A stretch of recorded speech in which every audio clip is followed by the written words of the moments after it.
de ceux qui volent en évoquant les oiseaux de l'ESCO avec Sarah Pisciuta, qui est directrice du groupement ornithologique du Nord. Vous l'avez déjà entendu, elle était là tout à l'heure. Elle a apporté un complément d'ailleurs au moment du temps de questions-réponses.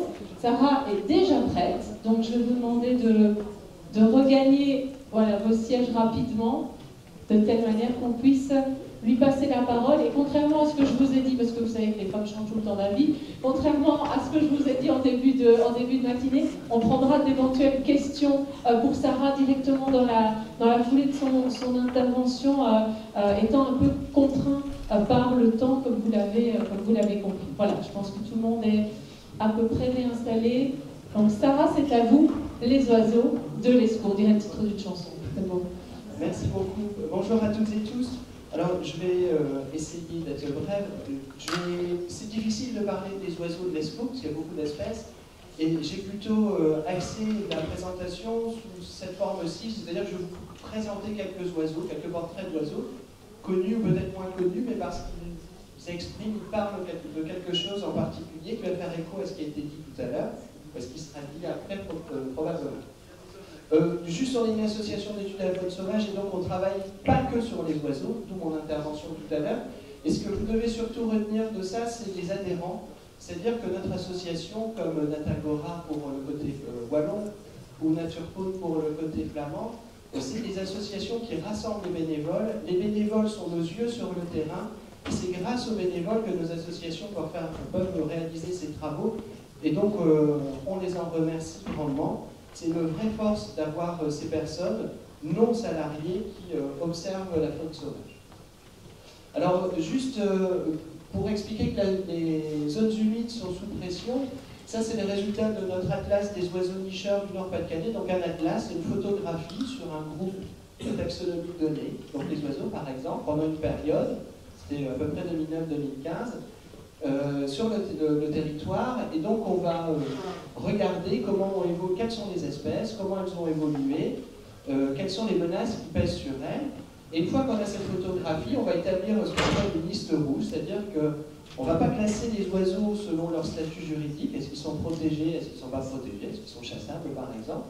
Mais on va vraiment regarder les menaces qui pèsent sur ces espèces, et ça va nous permettre de les classer avec des espèces qui sont pas menacées à l'heure actuelle, parce que c'est des statuts qui changent au cours du temps évidemment, jusqu'à des espèces qui peuvent être menacées, en danger critique d'extinction, voire qui disparaissent régionalement. Vous voyez pour le Nord et le Pas-de-Calais, anciennement l'ancienne région Nord-Pas-de-Calais, on a à peu près la moitié des espèces d'oiseaux nicheurs qui sont considérées comme menacées, ce qui est énorme, et ce qui est assez révélateur de la situation de ces deux départements, c'est-à-dire une pression humaine, une pression anthropique qui est très forte, ce qu'on retrouve aussi en Flandre et en Wallonie. Quand on a fait notre atlas, on a fait beaucoup de comparaisons avec ce qui se passe de l'autre côté de la frontière, puisqu'on a des configurations et des pressions qui sont à peu près les mêmes. Parmi toutes ces espèces menacées, on se rend compte que, vous voyez, je disais qu'il y a à peu près 50% des espèces qui sont menacées, et puis 62% de ces espèces menacées sont inféodées aux zones humides. C'est un peu paradoxal, parce que les zones humides, on pourrait se dire que c'est les milieux finalement les mieux, je ne vais pas dire les mieux préservés, mais ceux qui bénéficient des meilleures mesures de protection à l'heure actuelle, essayent de réduire leur assèchement, etc. Pour autant, les espèces continuent d'être menacées et de décliner. C'est donc bien que ce n'est pas suffisant de protéger ces espaces, il y a d'autres choses qui influent dessus, on va le voir après. Alors voilà quelques portraits d'espèces. J'ai dit que j'allais parler d'espèces que vous connaissez bien, d'autres peut-être un peu moins. Le héron cendré, alors c'est le symbole de notre association, vous l'avez vu. Pourquoi je parle du héron cendré? Parce que, c'est une espèce sur laquelle on tape, entre guillemets, souvent, pour le côté piscivore. Le héron, ça mange les poissons, c'est bien connu. En fait, ça ne mange pas que les poissons, comme vous pouvez le voir sur cette diapositive. Un héron qui s'apprête à consommer un campagnol. Donc, les hérons, c'est des oiseaux le héron cendré, c'est un oiseau qui a été menacé. Jusqu'à la fin des années 50, il n'y avait que deux colonies seulement dans le Nord et le Pas-de-Calais. Maintenant, c'est une espèce qui a regagné du terrain. On a à peu près 1 millier de couples en ce qui concerne le nord de la France. Et ce sont des oiseaux qui nichent en colonie, souvent dans des boisements. Et on voit que le temps passant, on a de moins en moins de grandes colonies. Et on a des grandes colonies qui éclatent en petites colonies et qui vont s'installer le long du réseau hydrographique souvent. Alors c'est plutôt intéressant parce que quand les colonies de hérons cendrés éclatent et vont s'installer ailleurs, ils vont favoriser l'installation d'autres oiseaux, d'autres ardéidés, donc d'autres oiseaux de la famille des hérons, comme les aigrettes par exemple, que vous connaissez, l'aigret garzette ou la grande aigrette, donc c'est hérons couvents. Donc ces oiseaux, ils sont en train aussi de suivre la même dynamique que le héron cendré. C'est des oiseaux qui deviennent plus nombreux, qui commencent à nicher en fondant des colonies de plus en plus importantes. Et c'est assez révélateur du fait qu'on a des bonnes nouvelles. On a aussi des oiseaux qui sont en bon état de santé. Celle-ci, par exemple, alors c'est pas encore la même chose que le héron cendré, la spatule, qui a un bec tout à fait particulier, hein, un bec aplati au bout. Cette spatule, elle niche dans le département du Pas-de-Calais. On s'attend à ce qu'elle arrive dans le département du Nord. Et possiblement, si elle arrive chez nous, elle viendra de couples qui commencent à s'installer à Archie, qui nichent peut-être déjà. Ce sera intéressant d'avoir le retour des membres de Daves Natagora. Et donc pareil, ces oiseaux-là vont profiter des héronières, ils vont profiter de l'agitation des colonies de hérons pour venir s'installer.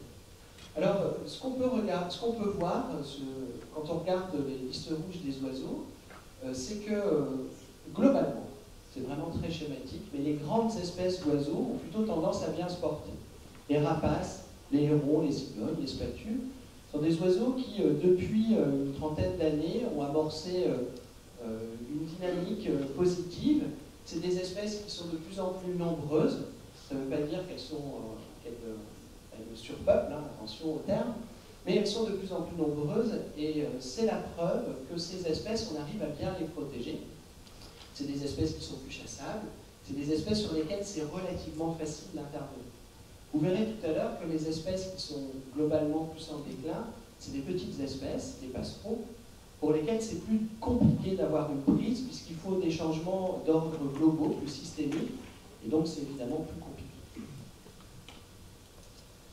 On ne peut pas parler de zones humides sans parler de canard. Alors le canard bien connu, c'est le canard colvert, celui-ci est un peu moins. C'est le canard chipot, c'est une espèce qui est classée gibier, en France du moins. Et donc c'est un canard qui a commencé à s'installer à la fin des années 90 en ce qui concerne la partie française, qui était plus présente en Wallonie, et surtout c'est une espèce qui se développe beaucoup aux Pays-Bas. Et donc, ça a été dit tout à l'heure quand on parlait du castor, on voit bien que les populations animales, elles dépassent les frontières. Ce qui ne veut pas dire que les frontières administratives n'ont pas d'effet sur la répartition des animaux, des plantes. En tout cas, on a de ces populations qui sont importantes plus au nord du Benelux et qui envoient des individus, entre guillemets, qui commencent à s'installer chez nous. Alors ces canards, on a quelques espèces qui nichent dans notre région, globale, hein, j'entends, dans la vallée d'Escaut. Ce qu'on constate quand même, c'est que les espèces qui sont globalement moins exigeantes, par exemple ce canard chipot qui peut nicher dans des gravières, sont présentes. Par contre, des espèces qui ont des exigences un peu plus particulières, je pense à la sarcelle d'hiver par exemple, la sarcelle d'été, que vous connaissez au moins de nom, sont des petits canards, qui ont des affinités pour des habitats un peu particuliers. Ce matin, il était question de forêt alluviale, par exemple, de ripisylves, etc. C'est des canards qui aiment les couverts un peu plus importants. Et pour eux, c'est un peu plus compliqué de retrouver ces habitats, et ces espèces-là déclinent inexorablement. Le tadorne de melon, alors peut-être que cet après-midi, vous en verrez si vous allez dans des installations industrielles qui sont aménagées en faveur des oiseaux. Ça, c'est un mi-chemin entre les canards et les oies. Ce sont des oiseaux qu'on trouve assez classiquement dans les bassins de décantation, dans des vieilles gravières, dans des bassins de décantation, enfin, en tout cas des installations industrielles, qui sont assez peu exigeants quant au couvert végétal, parce que ce sont des canards qui nichent dans les terriers assez fréquemment. Donc, à partir du moment où on a des garènes, ces canards vont s'installer. Et puis, c'est des oiseaux qui sont assez particuliers, puisque vous pouvez avoir sur un ensemble de bassins quelques couples de canards, mettons 4-5 qui vont se mettre à nicher, Et une fois que les poussins éclosent, les poussins sont rassemblés dans ce qu'on appelle des crèches. C'est-à-dire que tous les poussins se mettent ensemble, tous les canetons viennent ensemble, les adultes vont partir, effectuer une migration nue, et les canetons vont rester sous la surveillance de quelques adultes, assez fréquemment des adultes qui ne se sont pas encore reproduits, des individus immatures qui vont surveiller les canetons et les emmener jusqu'à l'âge adulte, tandis que les parents sont partis un peu plus loin. Il y aura après une intervention sur les espèces exotiques envahissantes. L'ouette d'Égypte, c'est l'une de ces espèces. Alors, elle pose beaucoup de questions aux naturalistes en général. En fait, cette espèce, elle est aussi révélatrice, hein, elle se développe de manière importante. Encore une fois, importante, ça ne veut pas dire qu'on est enseveli sous les ouettes d'Égypte, ça veut dire que c'est une espèce qui est de plus en plus présente.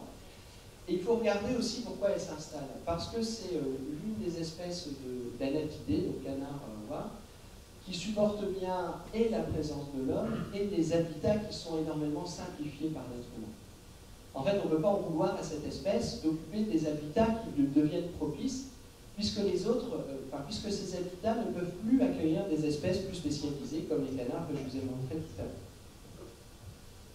Le grand cormoran, très rapidement, une espèce qui est apparue comme nicheuse à la fin des années 90, qui a évidemment suscité des passions, notamment auprès des pêcheurs, vous en doutez. La réalité, c'est que les populations de cormorans augmentent. On a eu un brillant exposé sur les populations de poissons tout à l'heure. On voit la qualité globale de l'eau augmente. On a quand même une reconquête relative des cours d'eau par les populations de poissons. Et donc, c'est un bon indicateur de la ressource alimentaire aussi. C'est un prédateur. Quand on a des prédateurs, c'est qu'on a des proies. Il faut quand même se garder d'avoir une vision simplifiée. Je vais vous donner un exemple. Il a été question tout à l'heure du gobie attache noire, espèce exotique envahissante. Le gobie attache noire, il est présent parce que les habitats aquatiques dans l'Escaut sont dégradés, en particulier depuis le malheureux accident de la pollution de l'Escaut. Mais cet animal qui va occuper des places vacantes, il va aussi servir de ressource à des prédateurs. Et donc, gardons-nous de schémas simplifiés où on se dit il y a plein de super prédateurs, donc ça veut dire qu'on a des écosystèmes de bonne qualité. Non, on a des écosystèmes avec des proies, donc ça c'est intéressant, mais ça ne veut pas dire que c'est d'une grande richesse écologique de manière systématique. La sterne Pierre Garvin, donc ça c'est pour les cruciverbistes, c'est la fameuse hirondelle de mer. Vous comprenez évidemment tout de suite le pourquoi. Alors c'est un oiseau qui est, c'est une sterne, hein, c'est la famille proche des mouettes. Et donc cette sterne, elle s'installe assez fréquemment dans la vallée de l'Escaut, avec quelques particularités, c'est qu'elle va construire son nid assez fréquemment sur les toits des huttes de chasse. Vous avez des grands plans d'eau, on est sur Escaut par exemple, des huttes de chasse, et les oiseaux vont s'installer dessus. Ce qui veut dire que les naturalistes doivent discuter avec les usagers, quand ils ne sont pas au courant, quand ils ne connaissent pas cette espèce, pour aussi les inviter à aménager leur période d'intervention. Ils peuvent venir nettoyer la hutte en plein milieu du printemps, parce que généralement ça fait tomber et les œufs et les poussins. Et donc c'est l'un des oiseaux qui nous oblige, tant mieux, à avoir des discussions avec les différents usagers de site.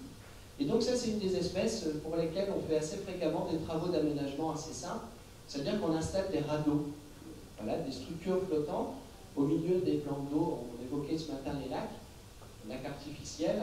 Assez fréquemment, on dépose ces radeaux flottants avec un peu de gravier dessus, et ça favorise l'installation de ces oiseaux.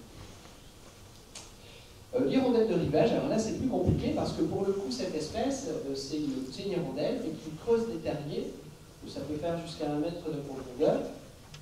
Et ces terriers, ils sont aménagés dans les berges des cours d'eau. Et donc, originellement, ces oiseaux ont besoin du méandrage. Donc, le phénomène d'écoulement des berges lié au cheminement naturel de l'eau, ce qui évidemment n'existe plus beaucoup, hein, on l'a vu ce matin sur l'Escaut. Et donc, ces oiseaux se reportent sur d'autres sites de nidification. On parlait des argilières de Blockster ce matin, voilà, les argilières par exemple ont recréé artificiellement des berges abruptes, ou plus simplement quand on déverse des blés, des gros tas de glaise, les oiseaux vont venir creuser là-dedans, Et puis, le long des berges canalisées, on a depuis le début des années 2000 quelques particularités avec des oiseaux qui s'installent derrière les pales blanches. Ils viennent dans les trous et vont creuser à l'intérieur. Donc pour cet oiseau, c'est évidemment plus compliqué d'avoir un renouvellement naturel de leur site de nidification. Et assez fréquemment, on a recours à des espèces d'aménagement pour favoriser ces hirondelles, mais de manière beaucoup plus simple. Je vous dis, un gros tas de déblais, avec de la matière un peu tassée, un coup de bulle pour avoir une fausse falaise abrupte, et c'est largement suffisant pour cet oiseau, et c'est moins cher. Et je termine avec ces deux diapositives, justement. Je vous ai montré, je parlais tout à l'heure des espèces pour lesquelles c'est un peu plus compliqué de pouvoir agir. Là, je vous ai mis deux espèces de rousserolles, la rousserolle efarbate. Sont deux espèces de fauvettes aquatiques qui sont migratrices transsahariennes et qui vont vivre dans les zones humides. Elles se ressemblent très fortement. La rousserolle efarbate, c'est à peu près la grosseur d'un moineau, plus ou moins. Et la rousserolle turdoïde, c'est à peu près la grosseur d'un merle, plus ou moins, mais vous voyez que c'est très ressemblant. Et là, on a deux oiseaux avec des problématiques identiques et différentes. Ce sont des oiseaux de roselière. Pour autant, la rousserolle efarbate, elle va se contenter d'un rideau de phragmites, un rideau de roseaux, donc des berges avec un minimum de végétation hélophytique, donc des roseaux. Ça peut être suffisant pour obtenir cette espèce. On la retrouve par exemple le long de fossés ou même le long de l'esclos canalisé, sous réserve d'avoir une gestion qui ne soit pas qu'hydraulique, mais qui ménage aussi des berges. Pour celle-ci, elle a besoin de grandes roselières, des roselières très vastes. Et vous voyez bien la problématique dans la vallée de l'Escaut. Là encore, c'était dit ce matin, ces roselières, elles existent, mais elles sont moins nombreuses. Et puis, elles sont soumises à de fortes pressions. Les niveaux d'eau varient beaucoup moins qu'auparavant. C'est beaucoup plus difficile d'intervenir pour rajeunir les fragilités. Et donc cette espèce, malgré que les grandes roselières dans le Nord et Pas-de-Calais sont protégées, par exemple, cette espèce, elle est au bord de l'extinction chez nous, c'est-à-dire qu'en l'espace de 10 ans, on a eu bonhomme à l'an entre 0 et 2 couples qui se sont installés. Ça veut bien dire qu'il ne s'agit pas de protéger les zones humides, il faut aussi protéger leur fonctionnalité ou restaurer des fonctionnalités, et ça c'est évidemment beaucoup plus compliqué. Merci beaucoup Sarah pour ce message conclusif pour la présentation et pour les magnifiques photos que vous nous avez